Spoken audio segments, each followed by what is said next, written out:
Corona সংক্রমণের হাত থেকে ছাত্রছাত্রীদেরকে বাঁচানোর জন্য রাজ্য সরকার অনলাইন ক্লাস এবং লাইভ ক্লাস করার ব্যবস্থা নিয়েছেন বৈদ্যুতিক চ্যানেলের মাধ্যমে। বিগত 19শে এপ্রিল থেকে শিক্ষা দপ্তর অনলাইনে ক্লাসের ব্যবস্থা করেছেন।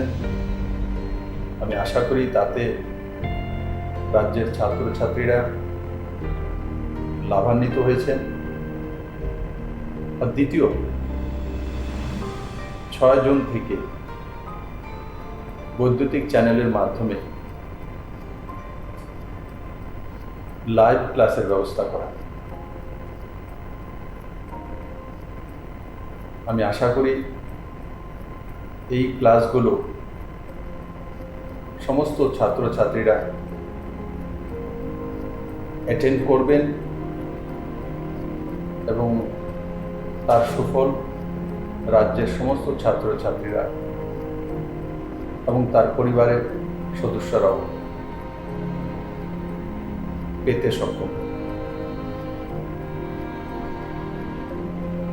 আজকের এই পরিস্থিতিতে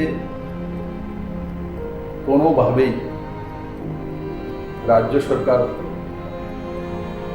ঝুঁকি নিয়ে ক্লাস বা স্কুল খোলার ব্যাপারে সিদ্ধান্ত নিতে সক্ষম নয় যতদিন পর্যন্ত না করোনা সংক্রমণের ভ্যাকসিন না আসে বা সোশ্যাল ডিস্টেন্সিং মেনটেন করে ক্লাস চালানোর ব্যবস্থা না হয় ততদিন পর্যন্ত ক্লাসরুমে বসে ক্লাস করা সম্ভব নয়। তার জন্য শিক্ষা দপ্তর এই সিদ্ধান্তগুলো নিয়েছেন। আমি আশা করি বৈদ্যুতিক চ্যানেলের মাধ্যমে যে লাইভ ক্লাস তার লাভ সমস্ত ছাত্রছাত্রীরা পাবেন এবং নিজেকে সে মতো তৈরি করবে। করোনা সংক্রমণ রোধে রাজ্য সরকার বিদ্যালয়গুলিতে পঠন পাঠন বন্ধ রাখতে বাধ্য হয়েছে। এতে ছাত্রছাত্রীরা নিয়মিত শ্রেণী শিক্ষা অনুসরণ করতে অসমর্থ হচ্ছে। ফলে ছাত্রছাত্রীদের শিক্ষণ প্রক্রিয়ার সাথে সম্পৃক্ত রাখার লক্ষ্যে মাননীয় মুখ্যমন্ত্রীর অনুপ্রেরণায় ও মাননীয় শিক্ষামন্ত্রীর একান্ত আগ্রহে বিদ্যালয় শিক্ষা দপ্তর 19শে এপ্রিল থেকে বৈদ্যুতিন মাধ্যমগুলিতে এলিমেন্টারি এবং সেকেন্ডারি স্তরের ছাত্রছাত্রীদের জন্য অনলাইন ক্লাস শুরু করেছিল। পরবর্তী সময়ে ছাত্রছাত্রীদের অনলাইন ক্লাসের প্রতি আরও মনোযোগী করতে লাইভ ক্লাসও চালু করা হয়েছে, যাতে ছাত্রছাত্রীরা শিক্ষক শিক্ষিকাদের সঙ্গে সরাসরি কথা বলে তাদের কৌতূহল মিটিয়ে নিতে পারে। দপ্তর আশা করছে রাজ্যের ছাত্রছাত্রীরা এই লাইভ ক্লাস থেকে উপকৃত হবে। তাহলে ছাত্রছাত্রীরা নিশ্চয়ই তোমরা ক্লাসগুলিতে অংশগ্রহণ করবে। সকল অভিভাবক ও শিক্ষক শিক্ষিকাদের অনুরোধ করা হচ্ছে যে তারা যেন ছাত্রছাত্রীদের পূর্ব নির্ধারিত সূচি অনুযায়ী বৈদ্যুতিন মাধ্যমগুলিতে সরাসরি সম্প্রচারকৃত ক্লাসগুলি দেখে তার জন্য যথোপযুক্ত ব্যবস্থা গ্রহণ করেন। সবাই ঘরে থাকুন, সুস্থ থাকুন। প্রিয় ছাত্রছাত্রী এবং অভিভাবকবৃন্দ, করোনার সংক্রমণের কারণে দীর্ঘদিন ধরে স্কুল বন্ধ রয়েছে, আমরা সবাই জানি। কিন্তু আমাদের ছাত্রছাত্রীরা যেন শিক্ষার সাথে যুক্ত থাকে সেজন্য শিক্ষা দপ্তর বিভিন্ন কর্মসূচি গ্রহণ করেছে। গত 19শে এপ্রিল থেকে আমরা 3 মে পর্যন্ত 15 দিন কন্টিনিউ 13টা প্রাইভেট চ্যানেলে আমরা রেকর্ডিং অনলাইন ক্লাস করিয়েছি এবং পরবর্তী সময় 6 জুন থেকে শুরু হয়েছে, 15 জুন পর্যন্ত শেষ হয়েছে। 10টা প্রাইভেট চ্যানেল তারা অনলাইন ক্লাস নেওয়া হয়েছে এবং লাইভ টেলিকাস্ট শিক্ষক শিক্ষিকারা ডাইরেক্ট টেলিকাস্ট করছে। এখন আবার 22 জুন থেকে শুরু হতে যাচ্ছে, 1 মাস ব্যাপী 22 জুলাই পর্যন্ত আবার শুরু হবে অনলাইন ক্লাস, লাইভ টেলিকাস্ট। শিক্ষক শিক্ষিকারা এতে অংশগ্রহণ করবে। আমি প্রত্যেক ছাত্রছাত্রীদের অনুরোধ করব এই সময় যেন যাতে আমাদের শিক্ষক শিক্ষিকারা যা টেলিকাস্ট করছে সেটার সাথে যেন তারা ফলো করে, এটা আমি অনুরোধ করব। আর অভিভাবকদের অনুরোধ করব, আপনারাও যেন আপনাদের সন্তানদের সঠিকভাবে যাতে লাইভ টেলিকাস্ট দেখতে পারে, অনলাইন ক্লাস দেখতে পারে, তার জন্য প্রয়োজনীয় ব্যবস্থা করবেন। পাশাপাশি কবে স্কুল খুলবে আমরা কিচ্ছু বলতে পারছি না, সেজন্য শিক্ষা দপ্তর আপ্রাণ চেষ্টা করবে যে যতদিন স্কুল না খুলে ততদিন পর্যন্ত অনলাইন ক্লাসগুলি চালিয়ে যাওয়ার জন্য। আশা করি এতে ছাত্রছাত্রীরা উপকৃত হবে। সবাইকে অনুরোধ করব এই বিষয়টা লক্ষ্য রাখার জন্য। ধন্যবাদ, নমস্কার।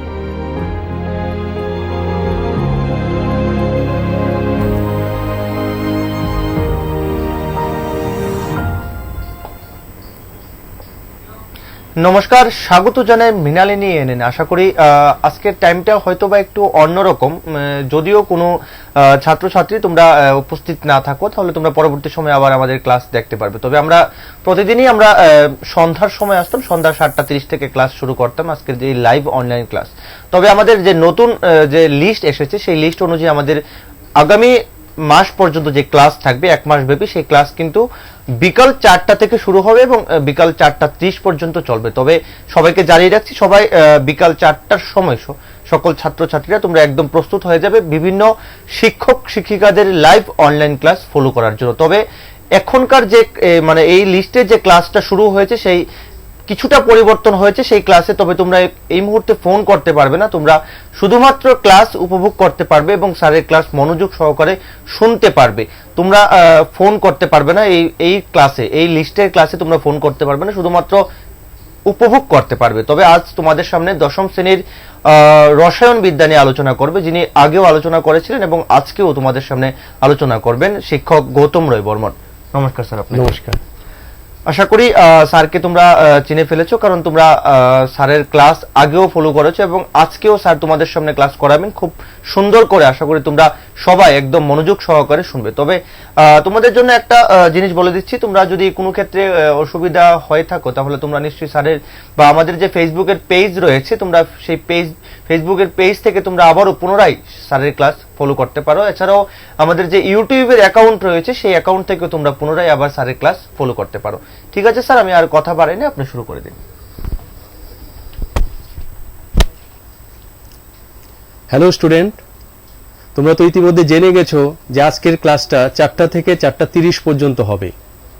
খুবই স্বল্প সময়, এই সময়ের মধ্যে আমি চেষ্টা করব আজকে একটি অধ্যায় শুরু করতে এবং পরবর্তীকালে যদি আমি আসি এই অধ্যায়টিও আমি আস্তে আস্তে চালিয়ে নেব। তো আজকে আমি যে অধ্যায়টি ডিসকাস করব সেই অধ্যায়টি হচ্ছে ধাতু এবং অধাতু, অর্থাৎ মেটাল অ্যান্ড নন মেটাল। এটা আমাদের যে বিজ্ঞানের যে রসায়নের পার্টটা আছে সেই রসায়নের পার্টের মধ্যে একটি অধ্যায়, অত্যন্ত ইম্পর্টেন্ট অধ্যায়, ভেরি ইম্পর্টেন্ট অধ্যায়। খুব ভালো করে মনোযোগ সহকারে পড়বে, কারণ এই অধ্যায়টি কিন্তু তোমাদের পরবর্তী ক্লাসে যদি বিজ্ঞান নিয়ে 11-12 পড়াশোনা করো তাহলে কিন্তু এই অধ্যায়টির কনসেপ্ট তোমাদের কাজে লাগবে। তাহলে আমি আর কথা না বাড়িয়ে আমি আমার মূল আলোচনায় ফিরে যাচ্ছি। আমরা আজকে যেটি আলোচনা করব বা আমরা যে অধ্যায়টি আজকে পড়ব সেটি হচ্ছে ধাতু এবং অধাতু, অর্থাৎ মেটাল অ্যান্ড নন মেটাল। এই অধ্যায়টি Tripura board plus CBSE board সব বোর্ডেই আছে, এজন্য সব স্টুডেন্টদের জন্যই কিন্তু এই অধ্যায়টি একটি ইম্পর্টেন্ট অধ্যায়। তো আজকে আমি যেটি আলোচনা করব সেটি হচ্ছে ধাতুর ধর্মাবলী। আচ্ছা, আগে আমাকে বলো তো, মনে পড়ে কি যে ধাতু এবং অধাতু কি, মেটাল এন্ড নন মেটাল জিনিসটা কি? আমাদের পর্যায় সারণীতে যে মৌলগুলো আছে, অর্থাৎ পিরিয়ডিক টেবিলের মধ্যে যে এলিমেন্টস গুলো আছে সেই এলিমেন্টস গুলোকে আমরা দুটি পার্টে ডিভাইড করতে পারি। One is call metal, another is call non metal, অর্থাৎ একটি ধাতু এবং অপরগুলো হচ্ছে অধাতু। এবার এই যে ধাতু এবং অধাতুর যে শ্রেণী বিভাগটা করা হয়েছে, যে ক্লাসিফিকেশনটা করা হয়েছে মেটাল এন্ড নন মেটাল, সেটা কার উপর ভিত্তি করে? তাদের ধর্মের উপর ভিত্তি করে, অর্থাৎ তাদের প্রপার্টিজের উপর ভিত্তি করে। এই প্রপার্টিজের উপর বেস করে আমরা মেটাল এন্ড নন মেটাল দুটো পার্টে আমরা ডিভাইড করতে পারি টোটাল এলিমেন্টস গুলোকে। এই যে এলিমেন্টস গুলোর যে ক্লাসিফিকেশন, সেই ক্লাসিফিকেশনের মধ্যে আমরা বলে দিয়েছি বা আমরা জানি যে ধাতু কাদের বলবো, অর্থাৎ মেটাল কাদের বলবো? মেটাল হচ্ছে যাদের কিছু স্পেশাল প্রপার্টিজ থাকবে, যাদের কিছু স্পেশাল প্রপার্টিজ আছে সেগুলোকে আমরা বলবো ধাতু অর্থাৎ মেটাল, আর যাদের এই প্রপার্টিজ গুলো নেই তাদেরকে আমরা বলবো নন মেটাল। এই প্রপার্টিজ গুলো কি কি সেটি আজকে আমি একে একে আলোচনা করব। তো ধাতুর ভৌত ধর্ম অর্থাৎ যদি আমরা প্রপার্টিজ অফ মেটাল ডিসকাস করতে যাই, ফিজিক্যাল প্রপার্টিজ গুলো, সেই ফিজিক্যাল প্রপার্টিজ গুলো কি কি সেটি আমি একটি একটি করে আলোচনা করি, পরে আমরা কেমিক্যাল প্রপার্টিজ আসবো। ফিজিক্যাল প্রপার্টিজের মধ্যে প্রথমেই আমরা যেটা পাবো সেটা হচ্ছে ভৌত অবস্থা, ফিজিক্যাল স্টেট, ভৌত অবস্থা, যেটিকে আমরা বলবো ফিজিক্যাল স্টেট। আমরা জানি matter generally exist in 3 different states, solid, liquid and gas. বাকি দুটো স্টেট বাদ দিলেও আমরা আরো জানি যে নতুন নতুন করে আরো স্টেট, আরো অবস্থা আমরা পেয়েছি। তো আমরা মেইনলি বলতে পারি যে matter can exist in 3 different state. One is solid, liquid and gas. মানে পদার্থ প্রকৃতিতে 3টি অবস্থায় থাকে, একটি হচ্ছে কি কঠিন অবস্থা, একটি তরল অবস্থা এবং অপরটি গ্যাসীয় অবস্থা। ধাতুগুলো সাধারণত কি হয়? ধাতুগুলো সাধারণত সলিড স্টেটে এক্সিস্ট করে, অর্থাৎ ধাতুগুলো প্রকৃতিতে কঠিন অবস্থায় থাকে, এবং অধাতুগুলো কঠিন, তরল এবং গ্যাস, এই 3টি অবস্থায় অধাতুগুলো থাকে। তাহলে দেখো ধাতুগুলো কিন্তু প্রকৃতিতে সাধারণত কঠিন অবস্থায় থাকে। সাধারণত শব্দটা আমরা কেন ব্যবহার করি, কেন আমরা বলি generally exist in solid state? Because কিছু এক্সেপশনও আছে। যেমন এক্সেপশনের মধ্যে কি আছে, ব্যতিক্রমের মধ্যে কি আছে? পারদ, মার্কারি, যেটাকে আমরা বলি মার্কারি কিন্তু metal, but it exist in liquid state. Mercury যেটা আছে, পারদ যেটা আছে, সেটা কিন্তু প্রকৃতিতে তরল অবস্থায় থাকে, কিন্তু মার্কারি কিন্তু মেটাল।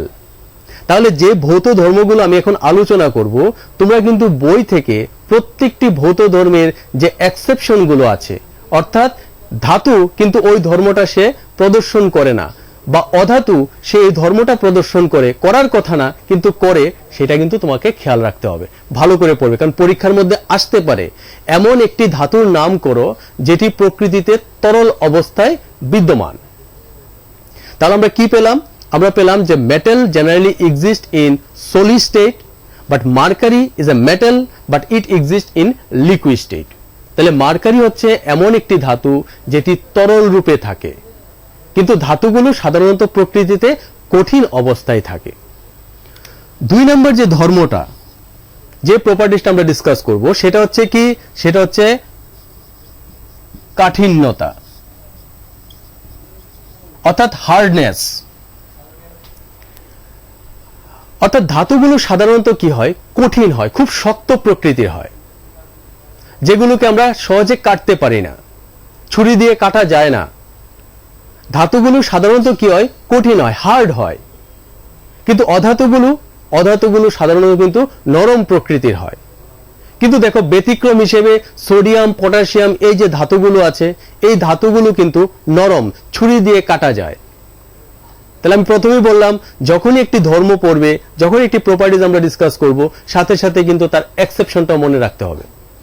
তাহলে প্রকৃতিতে ধাতুগুলো যে আছে, ধাতুগুলো কঠিন অবস্থায় থাকে, অর্থাৎ সেগুলো শক্ত প্রকৃতির হয়। কিন্তু সোডিয়াম, পটাশিয়াম, এই যে ধাতুগুলো আছে, এই ধাতুগুলো কিন্তু নরম প্রকৃতির হয়। আবার যেমন দেখো কার্বনের একটি রূপভেদ, অর্থাৎ একটা অ্যালোট্রোপ আছে যেটাকে আমরা বলি গ্রাফাইট, ডায়মন্ড। গ্রাফাইট সফট, কিন্তু ডায়মন্ড কিন্তু হার্ড। ডায়মন্ড কিন্তু নন metal, carbon, but very hard. তাহলে তোমাকে এইরূপ প্রশ্ন আসতে পারে, যেমন একটি নন মেটালের নাম বলো যেটি খুব শক্ত, তাহলে বলে দেবে সেটা কি? ডায়মন্ড। তাহলে আমাদের কাঠিন্যতা যেটা আছে, মানে হার্ডনেস, এই হার্ডনেস একটা ইম্পর্টেন্ট প্রপার্টি। সেই প্রপার্টিতে আমরা কি পাই? যে ধাতুগুলো সাধারণত কি হয়? কঠিন, অর্থাৎ খুব শক্ত প্রকৃতির হয়। 3rd নাম্বার যে প্রপার্টিসটা, সেই প্রপার্টিসটা হচ্ছে নমনীয়তা।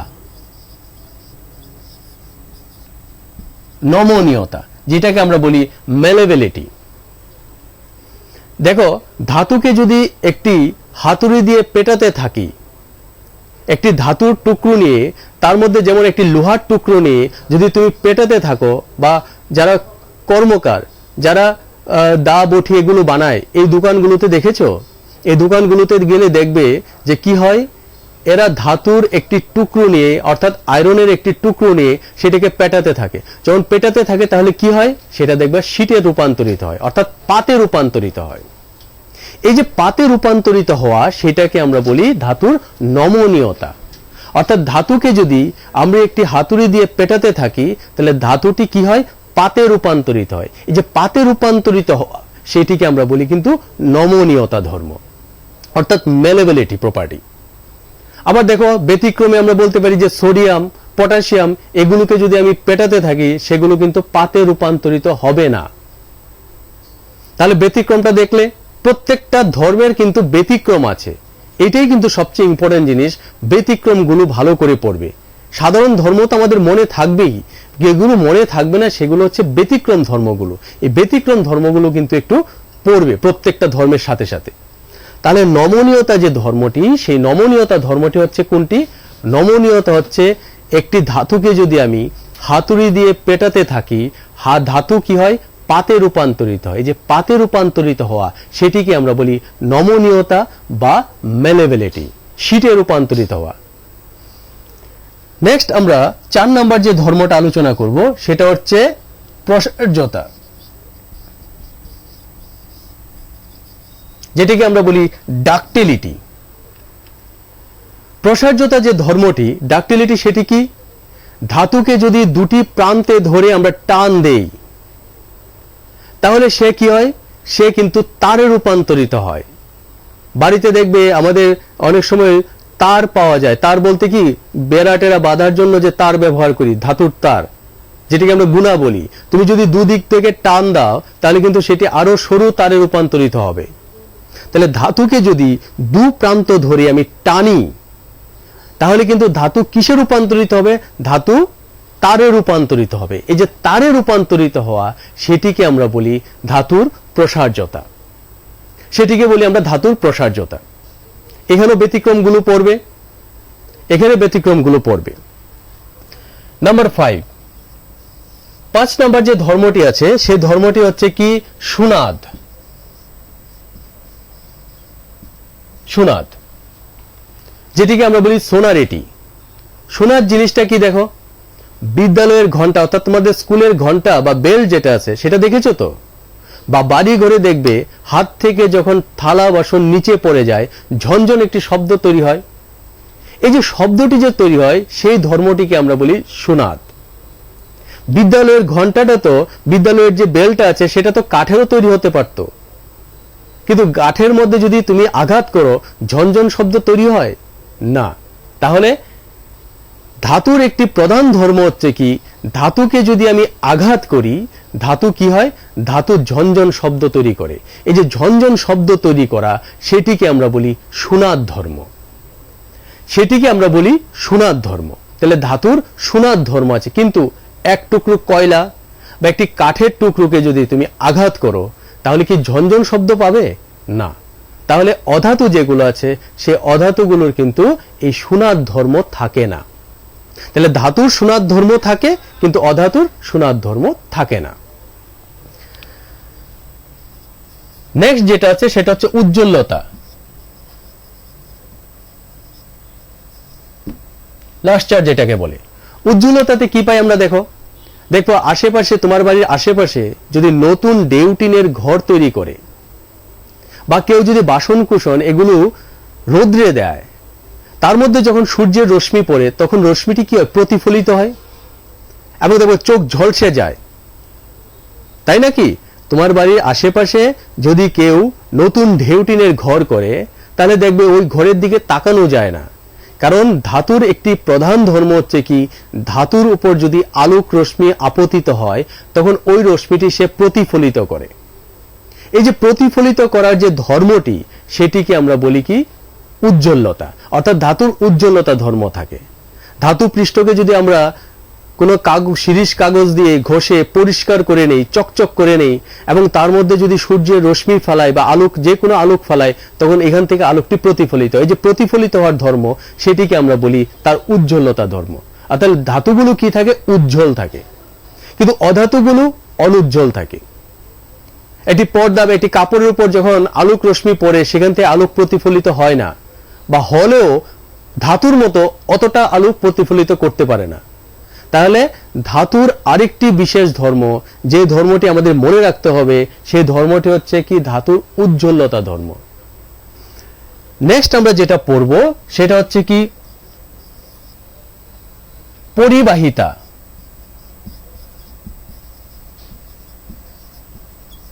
যেটিকে আমরা বলি কন্ডাক্টিভিটি। ধাতু তাপ এবং তড়িতের কিন্তু সুপরিবাহী, অর্থাৎ good conductor of heat and electricity. Metal is a good conductor of heat and electricity.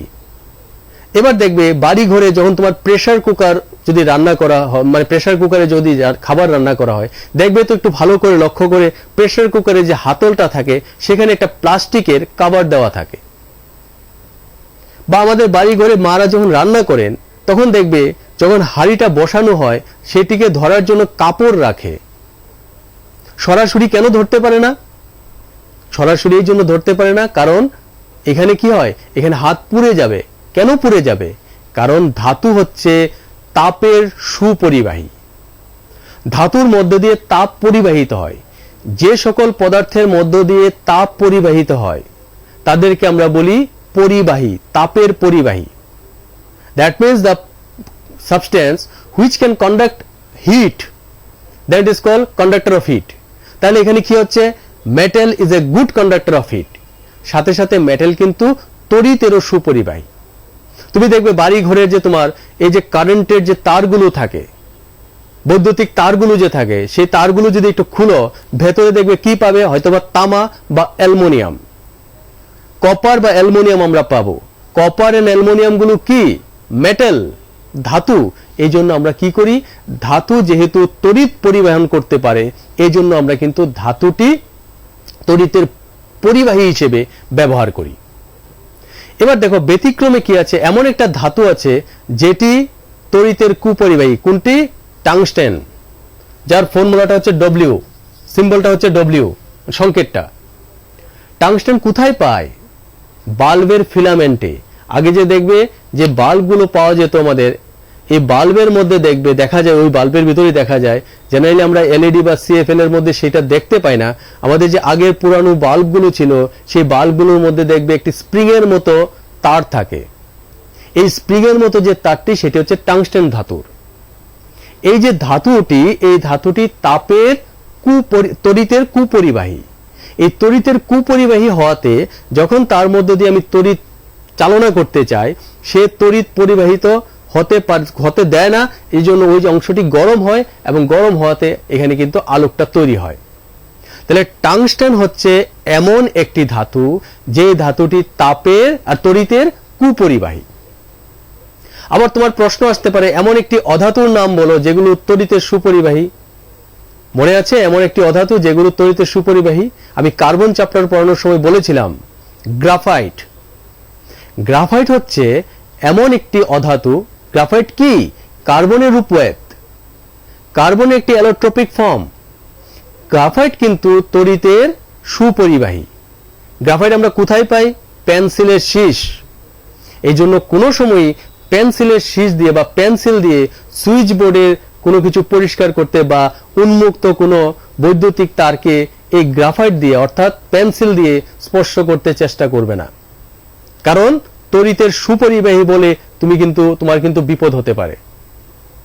তোমার শরীরে কিন্তু তড়িৎ কারেন্ট চলে যেতে পারে, তুমি এফেক্টেড হতে পারো। এই জন্য মনে রাখবে গ্রাফাইট যেটা আছে, গ্রাফাইট কিন্তু তড়িতের সুপরিবাহী, কিন্তু গ্রাফাইট অধাতু। আরেকটি ধর্ম আমরা আলোচনা করব, সেটি হচ্ছে কি গলনাঙ্ক ও স্ফুটনাঙ্ক। দেখো ধাতুগুলোর গলনাঙ্ক এবং স্ফুটনাঙ্ক কম থাকে, অধিক থাকে। ধাতুগুলোর গলনাঙ্ক এবং স্ফুটনাঙ্ক থাকে অধিক, কিন্তু অধাতুগুলোর গলনাঙ্ক এবং স্ফুটনাঙ্ক থাকে কম। কিন্তু এমন অনেক ধাতু আছে যেমন লেড, যেমন সিজিয়াম, যেমন সোডিয়াম, পটাশিয়াম, এই ধাতুগুলোর কিন্তু গলনাঙ্ক এবং স্ফুটনাঙ্ক কম, এগুলো ব্যতিক্রমে পড়ে। কিন্তু সাধারণত ধাতুগুলো খুব উচ্চ গলনাঙ্ক এবং স্ফুটনাঙ্ক বিশিষ্ট হয়।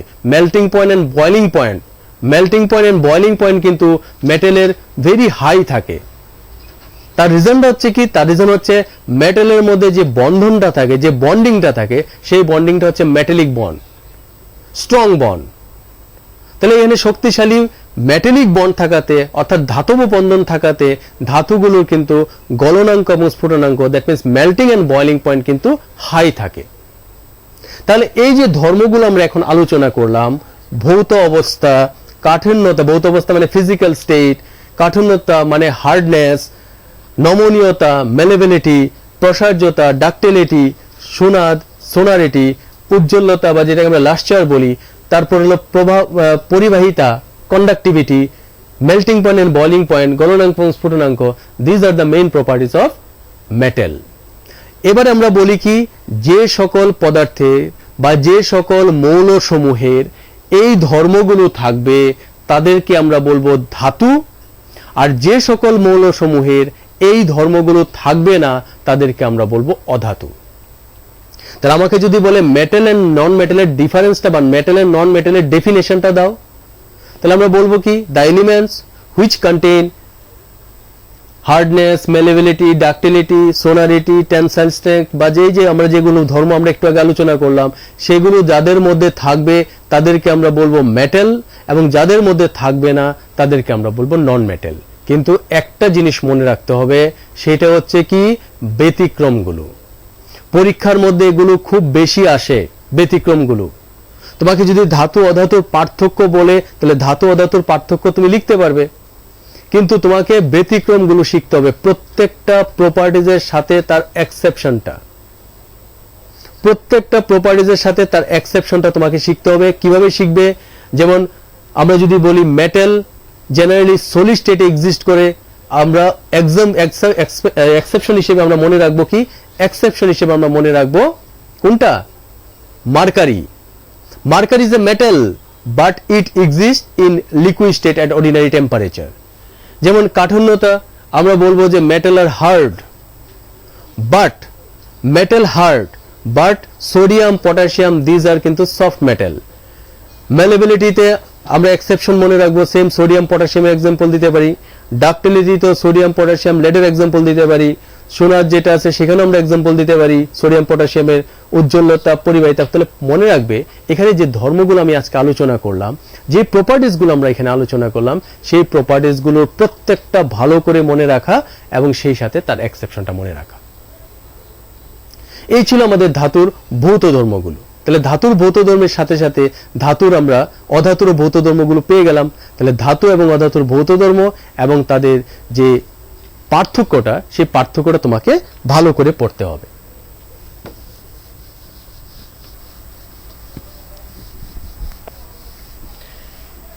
এবারে দেখো, আমি এক দুটো রাসায়নিক ধর্ম আলোচনা করি, কেমিক্যাল প্রপার্টিস। আচ্ছা, প্রথমেই তো বললাম যে সময় খুব একটা বেশি আমাদের হাতে নেই। যেহেতু সময় আমাদের হাতে খুব একটা বেশি নেই, তার জন্য আমরা কি করব, আমরা জাস্ট একটু বলে রাখি, তোমরা বই থেকে এগুলো পড়ে নিও। সেটা হচ্ছে কি, আমি পরে যদি আসি তাহলে আলোচনা করব মেটালের যে কেমিক্যাল প্রপার্টিসটা আছে। Chemical properties means reaction with water, ওয়াটারের সাথে reaction with acid, reaction with base. এই যে প্রপার্টিসগুলো আছে, সেই প্রপার্টিসগুলো উইথ রিঅ্যাকশন তোমাকে মনে রাখতে হবে। ঠিক আছে? তাহলে আমি নেক্সট ক্লাসে যখন আসব, তখন নেক্সট ক্লাসে আমি এগুলো আলোচনা করার চেষ্টা করব। আজকে যেটি আলোচনা করলাম সেগুলো ভালো করে পড়ো। আর যদি তোমরা না বুঝো, অলরেডি তোমাদেরকে বলা হয়েছে যে ইউটিউব চ্যানেলে যাও বা ফেসবুক, মিনারেলির ফেসবুকে যাও, সেখানে তোমরা পেয়ে যাবে। তাহলে আজকে এখানেই ক্লাস শেষ করছি। আশা করি স্যার আজকে যে টপিকটা নিয়ে তোমাদের সামনে উপস্থাপনা করেছে, যে তোমরা আশা করি সকলেই বুঝেছো, এবং যারা বোঝোনি তারা হয়তোবা আগে তোমরা ফোন করতে পারতে, তখন কিন্তু আমাদের সময়টা একটু বেশি ছিল। তবে এবারে লিস্ট অনুযায়ী এবারে আমাদের সময়টা একটু কমিয়ে দেওয়া হয়েছে, সেই জন্য আমাদের সময় আধ ঘন্টা রাখা হয়েছে। সেই আধ ঘন্টার বেশি আমরা এগিয়ে নিয়ে যেতে পারবো না। তবে তোমরা যারা আমাদের আজকের যে লাইভ অনলাইন ক্লাস ছিল এতক্ষণ ধরে, তোমরা যারা ফলো করতে পারোনি, তারা নিশ্চয়ই আমাদের যে ফেসবুক অ্যাকাউন্ট রয়েছে অথবা আমাদের যে ইউটিউব অ্যাকাউন্ট রয়েছে, ওইখানে গিয়ে তোমরা পুনরায় সেগুলি আবারও ফলো করতে পারবে। তবে আজ এখানে শেষ করতে হচ্ছে। এতক্ষণ বাড়িতে থাকুন, সুস্থ থাকুন এবং দেখতে থাকুন মৃণালিনী এএনএন। নমস্কার। নমস্কার।